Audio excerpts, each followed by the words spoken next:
Hey folks, Galen here. Before we get started, I wanted to let you know that our 2025 Project Manager Salary Survey is now live. We use this survey to help PMs all over the world get the info they need to get a clear sense of their earning potential. By adding your story to the survey, you're contributing to valuable research that will give you and our entire PM community better pay transparency as you progress through your careers. And once the results are in, we'll send you the full report. To participate, head on over to thedpm.com/salary2025. All right, on with the show.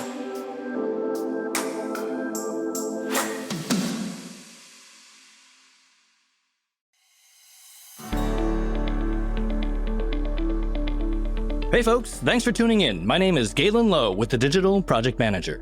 We are a community of digital professionals on a mission to help each other get skilled, get confident, and get connected so that we can amplify the value of project management in a digital world. If you want to hear more about that, head on over to thedigitalprojectmanager.com/membership. All right, today we are diving into an optimistic but also intimidating topic: starting a new job as a project manager. Specifically, we are going to be discussing what project managers should do and what they should not do to set themselves up for success during their first 90 days in a new job.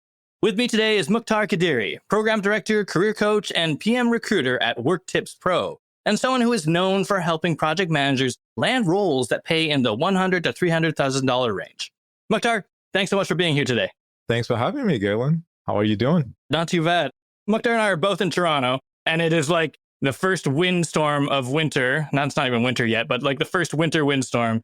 It's gusting out there. So anyways, apologies for the audio. If you're listening and what sounds like a big whoosh and a tree falling over, yeah, that's probably either outside my or Mukhtar's studio. Yeah, I had to do some shoveling today outside and I didn't have gloves, so it was not great. Yeah. Yeah. Yeah, we gotta plan a vacation to more tropical climes. I know.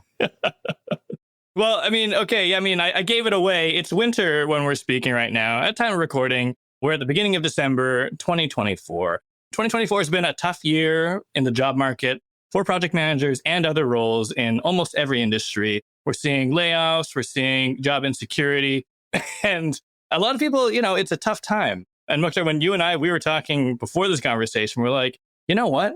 Like 2025 could be different, right? Like, I think that there could be famous last words. There could be a trend towards organizations, more open to hiring in the new year. And all of those, jobs that people are applying for now on this side of the calendar year, if you're listening in 2025, you might start getting those interviews. You might start getting those offers. And I'm hopeful that this will become useful because you're going to land that new role. And then what? So onboarding, I don't know. In my community, it's kind of an intimidating topic. I think, people are like, oh gosh, like, okay, I got the job, but like now on to the next mission.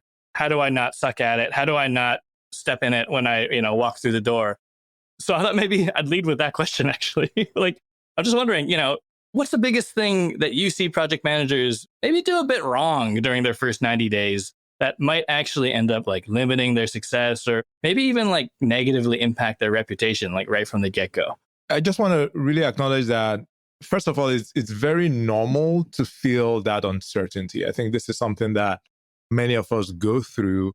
There are reasons for that. Maybe we can talk about that later on. But to your question as to what do people tend to get wrong, I think that there's several, right? Because I've been coaching PMs, helping PMs land jobs for a while. And that's usually, so, one part is actually getting the job, right? And that in and of itself is tough and challenging. When you get the job, now what, right? So let's take a few. So one thing that I see people get wrong is like they want to come in and they want to prove their value right away and they start shaking things up. So I remember there was, one time we had this person join our team and this person came from a brand name company. So that was probably one of the reasons why the person was hired. But whenever this person will be in a meeting with us, this person would always name drop that, this is how we did this at, plug in your name, And like, it became so annoying. Like, whenever the name will be dropped, eye roll, you can see people just silently rolling their eyes, right? So I think, and I'm not suggesting don't name drop, but I just want to say you should be sensitive and you should always read the room, because you might need to name drop to establish your credibility, but you also don't want to, if you do that, there's a way that you can do that and then it will actually put people off. One of the reactions that you hear is, okay, why don't you go back to XYZ where you were, and, what worked there will not work here.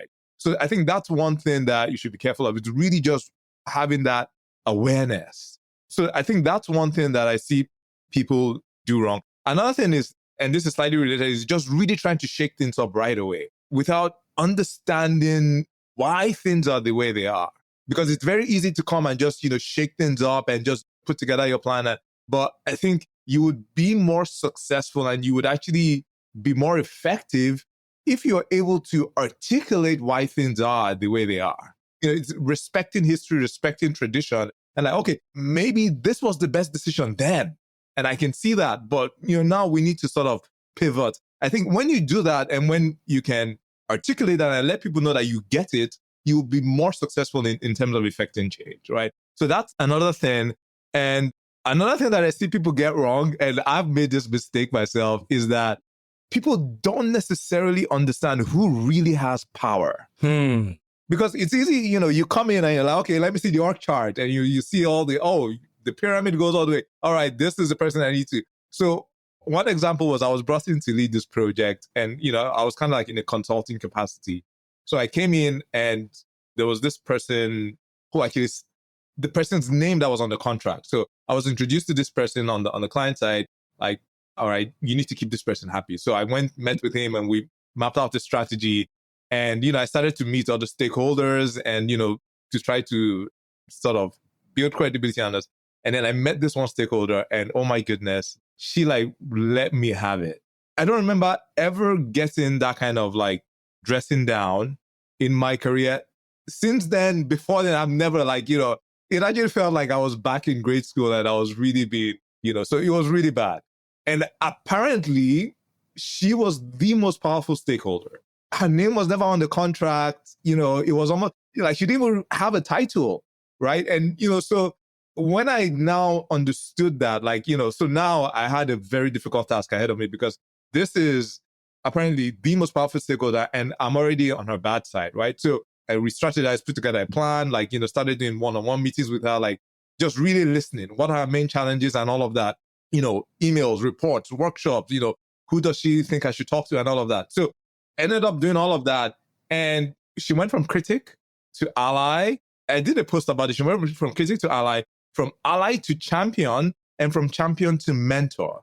And for this kind of people, because she's the kind of person that is very loud, like if she's dissatisfied, like they'll You'll hear about it. Yeah, exactly, okay, right? So, and for those kind of people also make a lot of enemies, because it's like, why this drama? Like, just why can't you just be? But one of the best things that you can do is to actually win those people over. Mm-hmm. And when I succeeded in doing that, like my job was so easy because she was such a force. And she ended up becoming a mentor for me, like, even because of my relationship with her, like my company just really respected me and they wanted to always keep me happy because she was a powerful ally. So you just had this virtual cycle all around. And, like with that project, it put me on the map. Like I ended up getting a lot of promotions and all of that, right? So going back to your question, what's the one mistake that many people make is not really knowing who has power, right? So I made that mistake. I paid for it, but I ended up turning it around and it ended up being a blessing for me. And you don't just rely on just looking at like the org chart and all of that, right? So I would say, yeah, these are a few things that come to mind. I love that. I mean, from your first point, the thing I love was, that may have worked where you came from, but it might not work here or it won't work here or whatever the answer is. It really kind of captures the fact that, yeah, sometimes like you might get brought into a role and like maybe even like during the hiring process, they're like, we need someone to shake things up or like bring what you did at Bain or whatever, like, and you're like, okay, that's how I have to prove myself like every time and I have to like make an impression to every new stakeholder. So I'll name drop and I'll be like, this is how we did it at, where I worked before. But that whole thing about like respecting history, I think it's like, that's so massive just to be able to come in and like observe doesn't mean you're not adding value. I mean, you might still get underestimated, but you've got plenty of time to kind of prove yourself. But that last bit, the other thing I like about it is like, and maybe this is true of project management in general, but don't shy away from building a relationship with someone who looks like, they're a bit intimidating, they're scary, they're loud. Don't necessarily ignore them. Sometimes it's because they really care about something. And there's a lot to be learned from those people as well. Yeah. How about you, Galen? From your perspective, what do you think people tend to do wrong first? Man, I think some of the same, but like definitely folks who are like very rigid in their approach to projects. I think I'm a very firm believer in the fact that every project needs to be approached a little bit differently. And especially folks who kind of get brought in. I've seen some folks come in because, I come from the agency world. We were all trying to be agile, whatever that meant. And in client services, that ended up being quite difficult. But what it meant as well is that we would hire some project managers who, were more agile in their background. They have Scrum training, maybe they're Scrum Masters certification, have run projects using, Scrum, or, maybe they're Kanban people. But they would just be like, this is how projects go. You have to do it this way, which I appreciate, and there's a lot of like agile coaches that I really respect. Even those folks, you have to kind of integrate it into the process rather than just come in and slam people over the head with something and be really like rigid about it. I think it ties back into what you said about, respecting history and understanding the organization. And the advice I always give to folks is like, go in listening. Yeah, you have to like have that little bit that like gives you credibility. Maybe it's not name dropping every other sentence, but maybe there's a thing, it kind of like helps people understand and not underestimate you as much. But I think still the most important thing is to be observing, paying attention, listening. There's so much value in that versus coming in swinging. Yeah, definitely. I wonder if we could zoom out a bit, because you mentioned something earlier that I wanted to dig into, just to kind of like give it a bit of a preamble and for our listeners. You mentioned it, but I know you as someone who helps project managers land great roles. And you do that by helping them understand their value and helping them advocate themselves throughout the job seeking process. But you do provide a lot of guidance and coaching as folks land that new role and start like that onboarding process. And I mentioned it at the top, like in my community, those first 90 days are like very scary, very intimidating, laden with imposter syndrome and overall like just like, emotionally intense. And you touched on it earlier, but what is it that makes starting a new PM job so intimidating? Like, are people justified in having nerves and having this imposter syndrome when they're entering a new organization or a new role? Yeah. I like to think it's normal because I've seen this with pretty much all my clients, or most of my clients, I should say. It's like I help them land a role. Now there's a different type of frigate. So you're excited, but now it's like, all right, what's going to happen next? Because what's happened in the hiring process and interview process is that you performed, you made a sale, you sold them on something and they bought it. So now they want to see what they bought, right? So I think that's where a lot of that anxiety comes from. It's like, okay, because the interview is very short. It's like 30 minutes. You've practiced, you've prepared. And like I had this one client and she's normally very shy, but when you put her in an interview situation, like she feels so comfortable there. You put her on stage, like, so she's normally shy, introverted, but I don't know, there's just something about like that, because it's a performance and all of that. So she can just put on this new personality and all of that. And then, but outside of that, like she feels uncomfortable, right? So I think, there's an element of that. Like the interview is a performance, like you've practiced, you sort of talked about your career highlights, right? Now they're going to see the real you, so to speak, right? So I think maybe that's where some of that anxiety comes from. But a couple of things I want to share. So when it comes to imposter syndrome, one of my favorite stories, and I've shared this before on my YouTube channel. So I don't know if do you know Neil Gaiman? I do not. So Neil Gaiman is like this prolific author. He's done a lot of shows that you've probably watched. I don't remember. The names are not coming to me right now, but he's done a lot of like good shows, on I think Netflix and Amazon Prime. So he was at this party, and this party had like, the who's who in different industries, like actors, singers, authors, top names.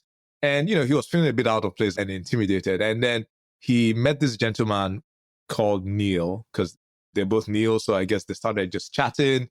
And this other Neil was like, like, I feel so intimidated. Like, look at all these people. And then Neil Gaiman was like, oh, are you kidding me? You feel intimidated? You're the first man to walk on the moon. It was Neil Armstrong. So Neil Armstrong was feeling out of place. Like, how are you feeling out of place? I mean, like you are, so even Neil Armstrong was feeling like an imposter syndrome, Neil Gaiman. So this is something that's really common. And I think if all these people feel that way, and I think I saw a study somewhere that said that about 70% of people would feel like this at least once in their life, right? So this is something that's very, very common. Yeah, so just wanted to mention that off the bat. Now, another story that comes to mind is there was this client I was working with, and she was looking for a job for like 8 months. Like, she's a mother and she was really on that, like, imagine looking for a job for 8 months, no success. A mother with a kid, and she really wanted to provide for her kid. So she ended up reaching out to me, and we ended up working together, just really preparing strategy, preparing for an interview. In 2 weeks, she landed a role. What was really interesting, so she was searching frustrated for 8 months. In 2 weeks, she landed a role. But what was really interesting was she actually shared with me the email that her new employer sent to her. And the email was like, hey, I'm just going to use the name Jane. Hey, Jane, we've actually canceled all the other interviews that we've had, and we want to just move forward with you. So they were interviewing other people, but they canceled all their interviews. And then when she got this email, she started freaking out. Because it's like, I've been looking and I performed well on an interview. Now they actually are so excited they want to go with me, and they are canceling. So that pressure, it's like, oh my goodness, I don't know if I'm going to be able to perform, right? So all of this to say, like, the interview is a very different experience. Actually, there are a lot of people that are good at their jobs, but very bad at interviewing. So I think in the interview, like, it's a different skill set. And then when you actually end up doing well in the interview, it might not necessarily mean that you will be good at your job. Mm-hmm. Right? So I think maybe that's where some of these, like, the tension or the anxiety comes from. I don't know if I answered you. I hope I answered. No, yeah, absolutely. No, and I love that because, like, I think of that in a lot of like exam situations. Like, I'm like thinking of like, whatever, I wrote my PMP. It was probably a decade ago, but I'm like, okay, great. Like, I worked hard to like be able to pass this exam. I passed it. And it's like, okay, now everything after that is not an exam. It's not that format. And I know, there's a lot of other things behind that. Like, I don't think the PMP is the thing that prepares you for the job. I think it's a very nice credential to have. But you use a whole different set of skills during the interview process, the job seeking process in general, that is not the job. And then I was thinking about that, and I was like, well, also you could flip the script on that, right? You could flip the script and say, I did use actually a lot of the skills that I would use as a project manager during the job seeking process, Mm-hmm. I advocated for my value. I built relationships. I communicated effectively. I prepared. Hopefully, maybe, I don't know. I'm the kind of person who prepares, right? I prepared for what's fundamentally a meeting with someone important to try and be persuasive or at least help them find the best solution. So you do kind of get a flavor, I guess, in some way, shape, or form. But I totally agree that, like, I don't know. I wonder, I was going to ask, is it just something, right? We're just like, if Neil Armstrong feels out of place, at a cocktail party, then you will feel a little bit of imposter syndrome going into a new role and just accept it. Or is it something that's like, you could maybe just quell a little bit and be like, okay, I can silence this imposter syndrome because it's not productive. I guess maybe that's a whole episode in and of itself. But like, is imposter syndrome productive? And if it's not, I guess if it is, then should we just let it be? Yeah, I know, that's such a good question. So I think maybe it will differ from individual to individual.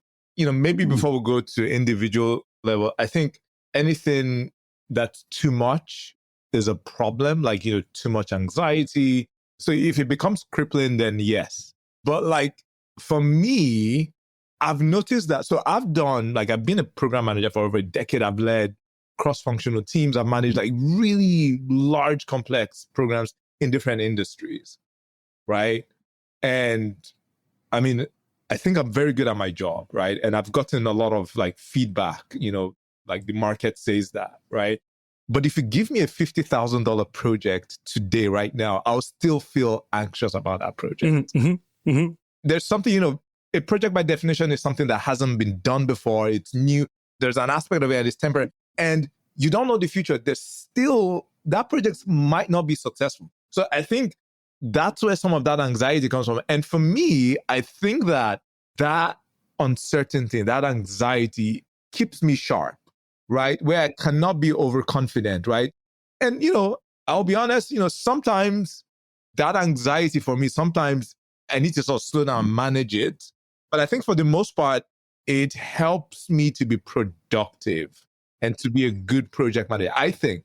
No, honestly, that resonates. Like, I remember early in my career, nothing to do with project management, but I got a new job in a new industry, and I was very intimidated by it, but it did get to that point where it was crippling. Like, I knew it was paralysis. I knew it was kind of like I was getting to that point where I'm like, maybe I don't want this job at all.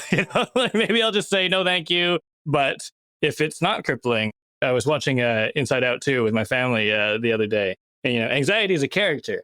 Spoiler alert, but it's like, it's not an evil force. It's just a mechanism to think about what could happen, right? You're planning in a way, right? Yes, you're anxious because you don't know what's going to happen. And then you start going, what could happen? And am I prepared for that? So I'm with you on that whole, it's about sort of coming in prepared. And then it can get a bit extreme, right? Where there is an infinite number of possibilities of things that could happen. And if you're trying to account for all of them, it could be very stressful. Yeah, for sure. For sure. I wonder if we lean that in. I wonder if we lean that into from that point where, you get that email that says, hey, listen, we canceled all the other interviews. You got the job. You feel imposter syndrome. You feel nervous. You feel anxious. Maybe we can look at that first 30 days, because regardless, time passes and you're going to hit that first day. What's some of the advice that you give to your successful clients once they've secured that role and are approaching their start date? What should a project manager in a new job be doing or thinking or feeling during the first 30 days on the job? I think one of the best antidotes to anxiety is really preparation. And of course, I'm not speaking as a mental health therapist. I'm not speaking about chronic anxiety, right? Just before you go for an interview, preparation, before you do anything of importance, preparation. So that's sort of where I'm coming from. So I think just preparation is very important, right? And I think there are a couple of things that I advise people to do in that first 30 days. So first of all, is really understanding what success looks like, right? And of course, you have to keep in mind that for some people, they might not have even thought about what success looks like. So you might have to sort of ask again and again and again, and then sort of see common themes. So just really understanding what success, and don't just take what people say at face value, because people might say one thing, but then when you dig a bit deeper, you actually figure out, okay, maybe that's not what they really want. Or in your doing that, you would actually help people think through and articulate what success looks like, right? So the point I'm trying to make is, don't just ask, oh, what success is like, and then you just, whatever they throw at you, that's it. And you this KPI. Yes, exactly. Yeah. So you want to really, dig deep and really ensure that you understand what that is. So I think understanding what success looks like, because, and sometimes when you even throw that question, what does success look like in the first 30 days? A legitimate answer that you might get is, I don't know. Or it could just be just learn. Even that, even learning, I guarantee you that your boss has some sort of picture as to whether you are doing well or not. They might not articulate it, but they will be able to, 30 days, has this been a waste of my money or not, right? There's something there, right? So you can even just peel, okay, so learning, all right, so what would you like me to have covered, in the first 30 days? Or who would you like me to have met? So there are all these things that are important to do in the first 30 days, because there will be a point in time where it's like, okay, you can't hide under the guise of, I'm new, so I can ask all these dumb questions, right? So you need to now be productive, right? So at the beginning, you are sort of consuming, but then there will be a point in time where you actually have to now be producing more than you're consuming. So I think understanding what success looks like in the first 30 days, that's one. Now meeting with key people, right? So of course, understanding what your boss's expectations are, understanding who your boss respects, maybe your boss's boss, the peers. So now sort of understanding the politics, because it doesn't matter where you are, as long as you have human beings together, there's always politics. So understanding politics, who has influence, and you just have to sort of understand it so that you know how to best position your project for success, right? I know I was reading somewhere that actually politics plays a very, very important role in your project success. Even if we like to think, oh yeah, it's really meritocracy. You come in, your skills and all of that. But actually politics decide where limited resources flow, what gets prioritized, right? Because that's really politics is really how people are, interacting, making decisions with like who they listen and all of that, right? So it's not necessarily nefarious.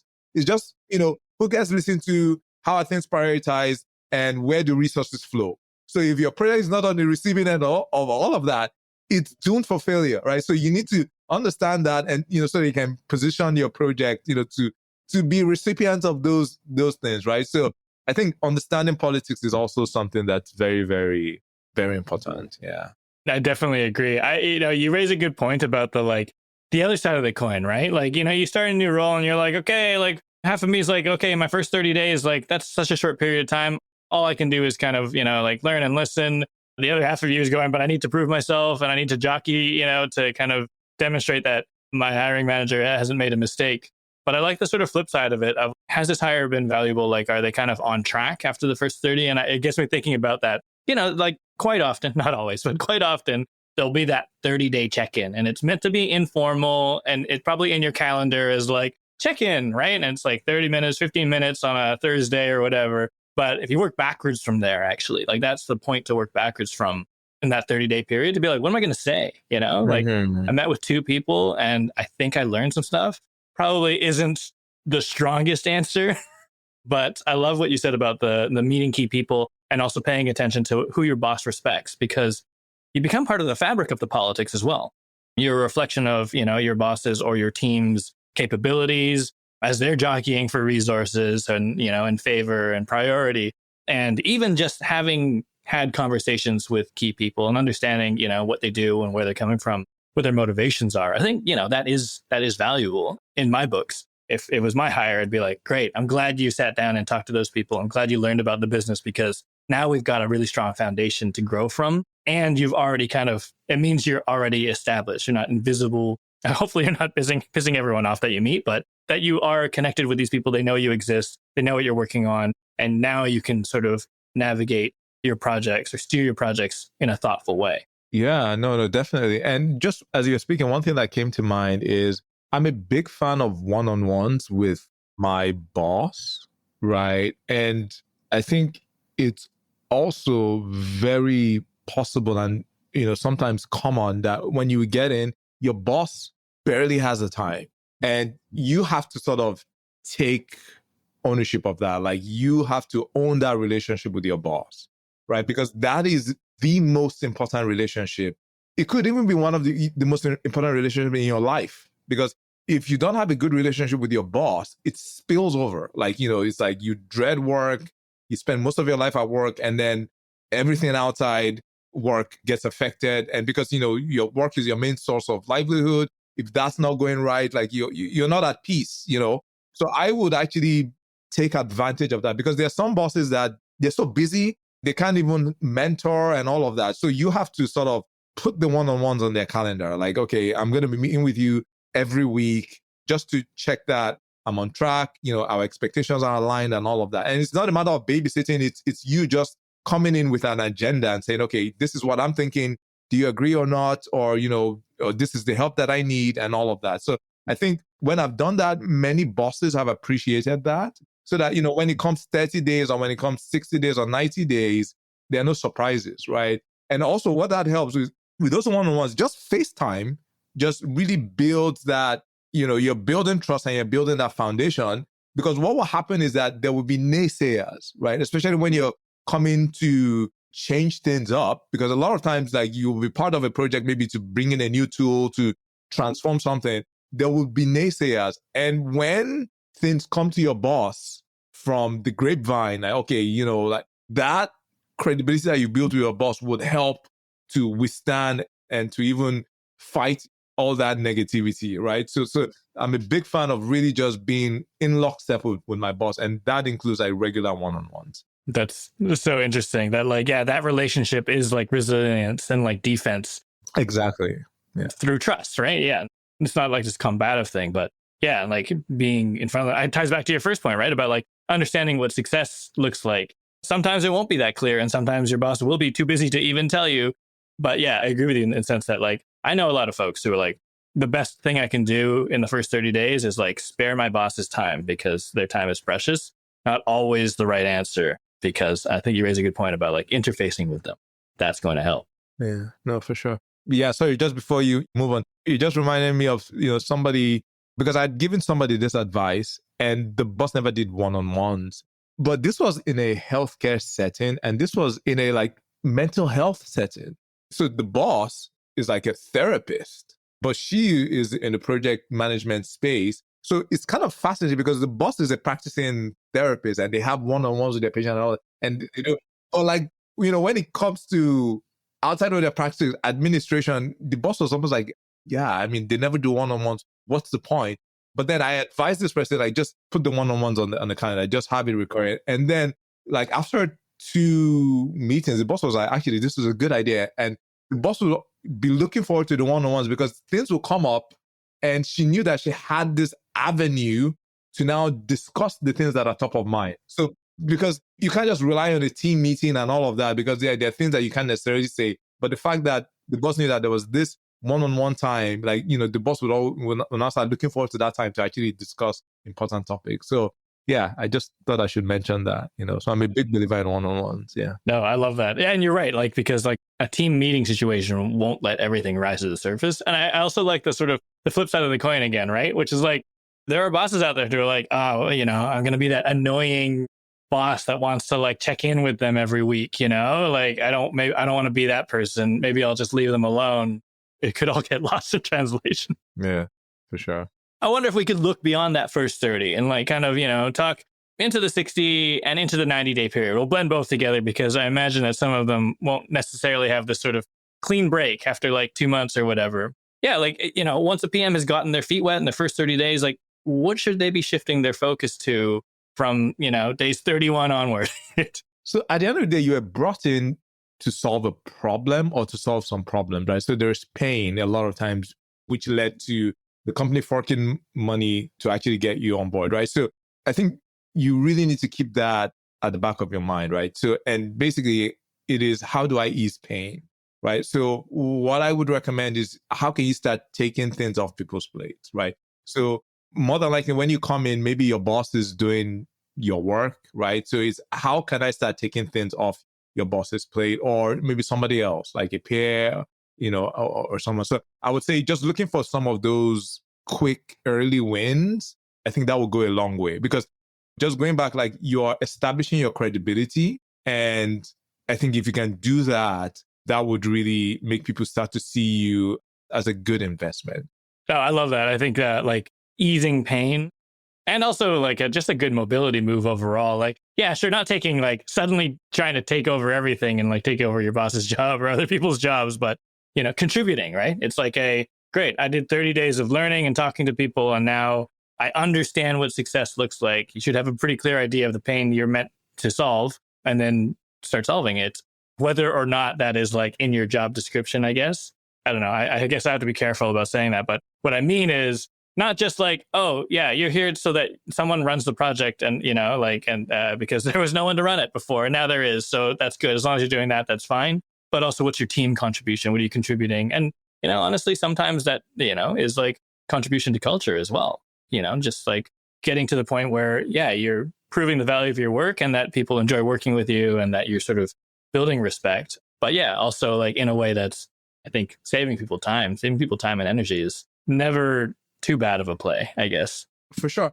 When it comes to quick wins, sometimes you don't need to overthink it, right? Because sometimes there's that pressure to really prove your value. And of course, like, listen, understand what the main pain points are and all of that. But sometimes, like, you're having a one-on-one, asking thoughtful questions, trying to understand people's challenges. That exercise, some people have never done that before. For some people, like, it might even it will be a catharsis just for them, just letting things off their chest, like, and then you just become associated with that very pleasurable feeling, right? So, I mean, I'm not just saying just go there and listen, and then, because also there's also the thing of, oh yeah, the traditional listening tour, you come in and you listen, but people know that nothing is going to get done, right? So you want to really listen, let people get things off their chest, take note, what are some recurring themes, and see how you can just help ease some of those pain. And right now, like with AI tools like ChatGPT and all that, like you can gather all of these things and then just, ask ChatGPT to come up with recurring themes and maybe even suggestions on like what are some of the things that you can do to just, quick wins, right? So yeah, I just wanted to say like, it doesn't necessarily need to be a big thing. It could just be listening, maybe even helping them articulate their thoughts, being a sounding board, right? Yeah, so these are some things. Another thing that I think is very important as well, and I didn't mention this is just really understanding what priorities are. Like I usually say, CEO priorities, department priorities, team priorities, your boss's priorities, and then your priorities. Like, and you might not necessarily see a connection all the way through, but you want to keep that in mind and try to form a connection if you can. But try to see if you can make a connection all the way through. And the better you can articulate that connection, the better it is for you to be able to, get resources and, have things go your way. I love that. It's kind of like this like thread of steel, or like in my head, I'm like reverse OKR, but it's not exactly what I mean. But in other words, see how all the things are connected. It might not have been deliberate, but there is this sort of connectedness to everyone's motivations and goals and priorities that can really be your North Star, so that it guides kind of like all of your actions, and all of your actions will then have impact. Yeah. And sometimes you would go in and you would not see a connection. You would see the OKRs, and then when you're actually talking to people, they're actually doing something else. Like that happens sometimes like, oh, these are the OKRs, but what are they actually focusing on? They're focusing on other things. And that is a signal. Mm-hmm.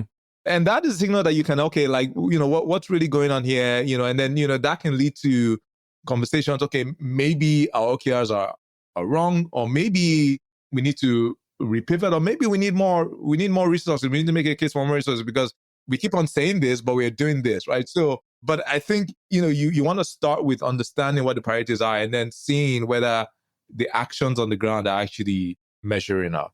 I love that. Because like goal setting is political in and of itself, right? You see it written in all the goals and the vision and, all the like KPIs and scorecards and what have you. It's all a bit of a political dance. But yeah, I was in a similar role in the past where how I was measured versus what I was asked about were very different. And it took me a while to figure out that what I'm getting asked about is probably the priority. Whatever it says on that piece of paper, like, is not necessarily how my performance is being measured or how I'm being measured in terms of my success. It was probably helping me to keep my job, right? I'm sure that like that exists because, if on paper I'm underperforming, then that's a thing. But I was being asked about a different thing every time. And I was like, oh, okay, maybe that's what's important. And it was. And that can be, yeah, like we can just spend forever talking about this. And that can be a problem because, when it now comes time because a lot of times what I see happen is that you are asked about fires. Like, there's this fire here, did you? And like, that's so important right there and there. But then when you've solved the fire, they now bring up the KPIs that was written and say, oh my goodness, you actually haven't. And then you get in trouble. And then, you even forget like, oh my goodness, well, you've been busy. Like you've been busy and, your boss has been happy and people have been happy patting you on the back. But all of a sudden it's time for them to look at the OKRs and it's like, oh, what's been going on? And, people have short memories. So yeah, it's very important to always keep that around. Like, okay, this is what we're saying we're targeting, but this is what I'm doing. So let's reconcile this and let's do it right away. Like either you make this firefighting should be my KPI or remove me from firefighting and let me focus on my KPIs. Cool. I love that. And I think maybe a good segue into like, I get asked a lot about roles with a probation period that are a 90-day probation period. So you're coming up in your 90 days. It's not just your first 3 months on the job. It's also, there's that moment in time that you need to prepare for of like, are we going to keep you or not? And I guess on the other hand, am I going to stay or not? And I think that ties into like some of this measurement of success. And I wonder, do you have any tips for anyone who's kind of like preparing for that probation meeting or trying to pave like a really clear path so that when that meeting happens, you're on your 90th day, all right, let's sit down and see how you're doing. In a way, all of what you said kind of paves that path. But is there anything specifically that you have like in terms of tips or guidance on preparing for that conversation? I think I would just go back to one point that I mentioned, like just really having that regular touch point with your boss so that 90-day meeting, if you have that, will be a non-event. And I think I've usually in my career, like after I realized the importance of one-on-ones, a lot of times when it comes time for my performance reviews, the annual performance review, like it's a non-event because nothing is a surprise. If your performance review, if that meeting is a surprise, then it's either that your boss wasn't doing a good job or you were not doing a good job. But let me, I know there's a lot there to unpack, but maybe we should just put your not doing a good job aside. Let me talk about the boss.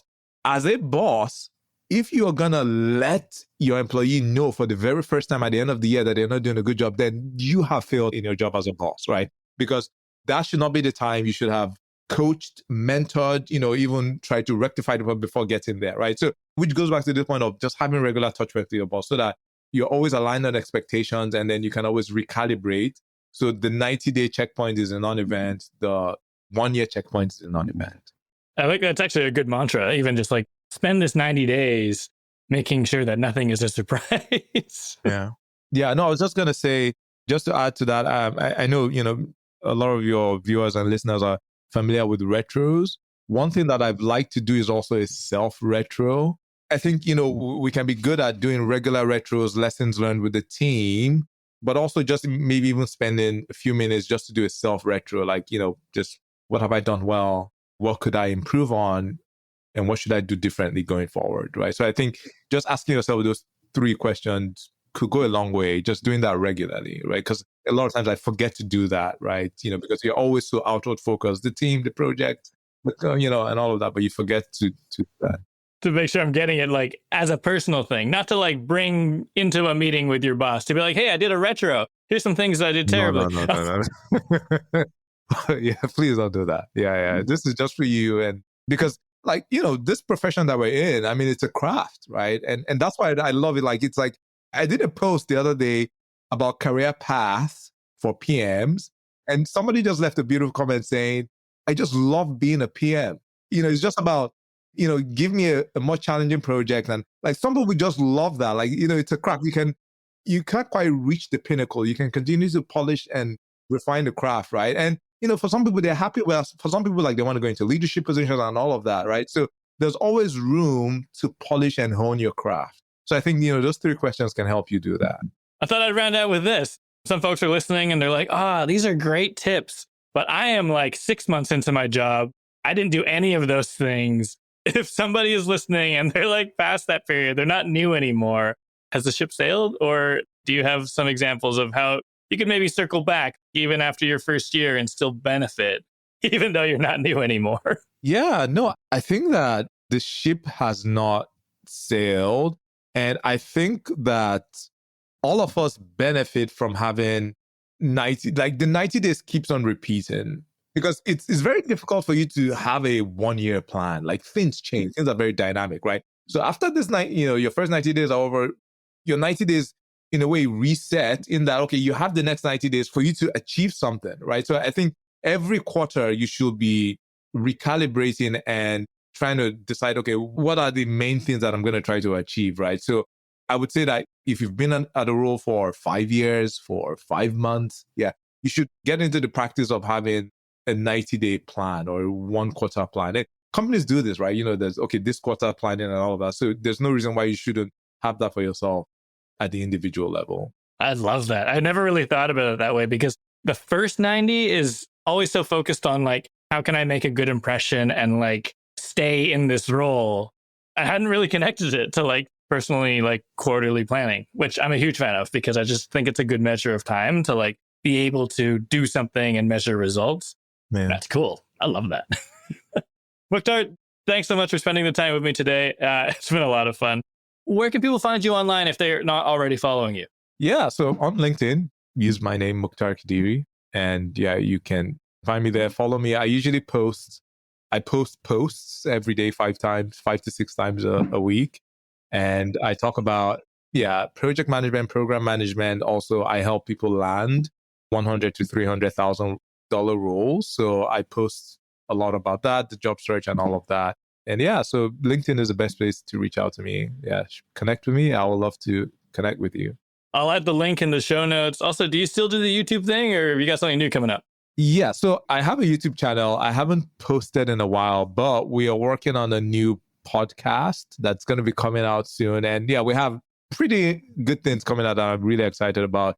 I really want to do like live shows on LinkedIn and all of that, right? And yeah, most likely have Galen over and, other fantastic guests, to talk about really interesting topics, like, controversial topics, things that are not quite said out loud, in the PM community. And yeah, just to really just talk about it and, let us learn from each other and sort of move forward. Yeah. So really excited about, things to come. Awesome. I love that. Super exciting. All right, folks, there you have it. As always, if you'd like to join the conversation with over 1,000 like-minded project management champions, come join our collective. Head on over to thedigitalprojectmanager.com/membership to learn more. And if you like what you heard today, please subscribe and stay in touch on thedigitalprojectmanager.com. Until next time, thanks for listening.